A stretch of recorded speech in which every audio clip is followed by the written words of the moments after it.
బ్యాంకులో personal loan కోసం, home loan కోసం, కార్ లోన్ కోసం దరఖాస్తు చేస్తున్నారా? అయితే మీ క్రెడిట్ స్కోర్‌ని ఒకసారి చెక్ చేశారా? మీ క్రెడిట్ స్కోర్ కనుక తక్కువగా ఉంటే మీ దరఖాస్తు తిరస్కరించే అవకాశాలు ఎక్కువగా ఉంటాయి. మీ క్రెడిట్ స్కోర్ తక్కువగా ఉంటే మీరు బ్యాంకు నుంచి రుణాన్ని పొందడం కష్టమవుతుంది. క్రెడిట్ స్కోర్ అనేది మీ యొక్క క్రెడిట్ ఆధారంగా నిర్ణయించబడే 3 అంకెల నెంబరు. ఇది 300 నుంచి 900 మధ్య ఉండే క్రెడిట్ స్కోర్ నెంబర్. అయితే బ్యాంకులు లోన్ ఇవ్వడానికి చూసేటువంటిది మాత్రం 700 నుంచి 900 వరకు క్రెడిట్ స్కోర్ ఉన్న వారికి మాత్రమే ఎక్కువ ప్రయారిటీ ఇచ్చి లోన్లను ఆమోదించడానికి అనువైన నెంబర్ గా వారు భావిస్తారు. ఇలా క్రెడిట్ స్కోర్ ఎక్కువ ఉన్న వ్యక్తులకి బ్యాంకులు తక్కువ వడ్డీకే లోన్లను మంజూరు చేస్తాయి. మరోవైపు 699 కంటే తక్కువ క్రెడిట్ స్కోర్ ఉంటే ఇలాంటి వాటిని బ్యాంకులు పేలవమైనది గాను బలహీనమైనది గాను నిర్ణయించి ఇలాంటి దరఖాస్తులను ఎక్కువగా తిరస్కరించే అవకాశాలు ఎక్కువగా ఉంటాయి. దీనివల్ల చాలా మంది వ్యక్తులు లోన్లను పొందలేకపోతారు. తక్కువ క్రెడిట్ స్కోర్ ఉన్నా కూడా బ్యాంకుల్లో లోన్లను పొందవచ్చు. అది ఎలాగో ఇప్పుడు తెలుసుకుందాం. తక్కువ క్రెడిట్ స్కోర్ ఉన్న వ్యక్తులు కూడా బ్యాంకుల్లో లోన్లను పొందవచ్చు.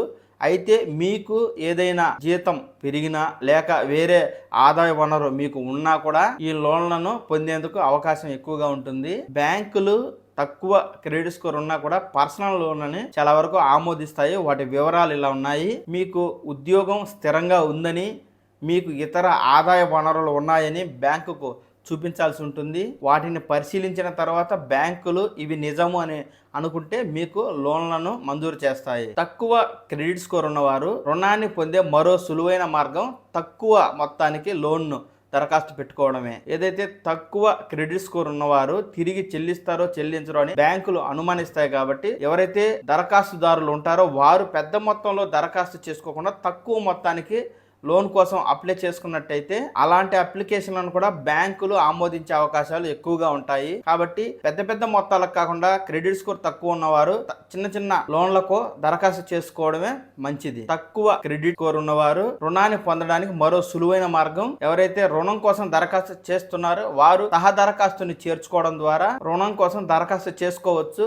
సహ దరఖాస్తుని గ్యారంటీర్గా చూపిస్తూ లోన్ కోసం దరఖాస్తు చేసుకోవచ్చు. అయితే సహ దరఖాస్తుడు స్థిరమైనటువంటి ఆదాయాన్ని కలిగి ఉన్నారని, ఆస్తిపాస్తులు కలిగి ఉన్నారని వారు బ్యాంకుకు ఏవైనా ఆధారాలను చూపించాల్సి ఉంటుంది. ఒకవేళ సహ దరఖాస్తుడు మెరుగైనటువంటి క్రెడిట్ స్కోర్ అంటే 700 నుంచి 900 మధ్యలో క్రెడిట్ స్కోర్ కలిగి ఉంటే అలాంటప్పుడు ఎవరైతే రుణం కోసం దరఖాస్తు చేసుకుంటారో ప్రధాన దరఖాస్తుదారుడు లోన్ పొందడానికి సులువుగా ఉంటుంది. స్కోర్ తక్కువగా ఉండి రుణం పొందలేని వ్యక్తులు మరో సురక్షితమైన రుణాన్ని పొందడానికి అవకాశం ఉంది. అది ఏంటంటే ఇప్పుడు చూద్దాం. సురక్షిత లోన్ అంటే ఆస్తిని తాకట్టు పెట్టడం, బంగారం కావచ్చు, ఇల్లు కావచ్చు, FD బాండ్స్ కావచ్చు, మ్యూచువల్ ఫండ్స్ కావచ్చు, బ్యాంకులో తనఖా పెట్టడం ద్వారా రుణాన్ని పొందవచ్చు.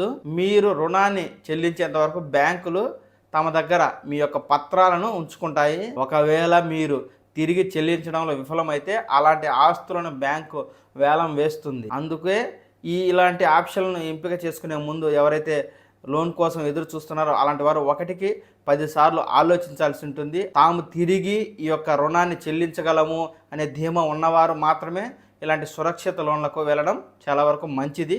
కనుక ఎవరైతే హోమ్ లోన్, కార్ లోన్ వంటి పర్సనల్ లోన్ వంటి వాటికి దరఖాస్తు చేసుకోవడానికి చూస్తుంటారో అలాంటి వారు ముందు నుంచే సురక్షితమైన క్రెడిట్ స్కోర్ ని మెయింటైన్ చేయడం ద్వారా వారు రుణానికి దరఖాస్తు చేసినప్పుడు ఎలాంటి ఆటంకాలు లేకుండా మీకు బ్యాంకులు రుణాన్ని మంజూరు చేస్తాయి. కాబట్టి అప్పటికప్పుడు తొందరపడి ఏమీ లాభం లేదు. ముందు నుంచే తమ బ్యాంకులోను అకౌంట్లలోను క్రెడిట్ స్కోర్ ని పెంచుకునే విధంగా అంటే EMIలు సకాలంలో చెల్లించడం లాంటివి చేయడం ద్వారా తమ క్రెడిట్ స్కోర్ ని పెంచుకొని ఆ తర్వాతనే లోన్లకు వెళ్ళడం చాలా వరకు ఉత్తమం.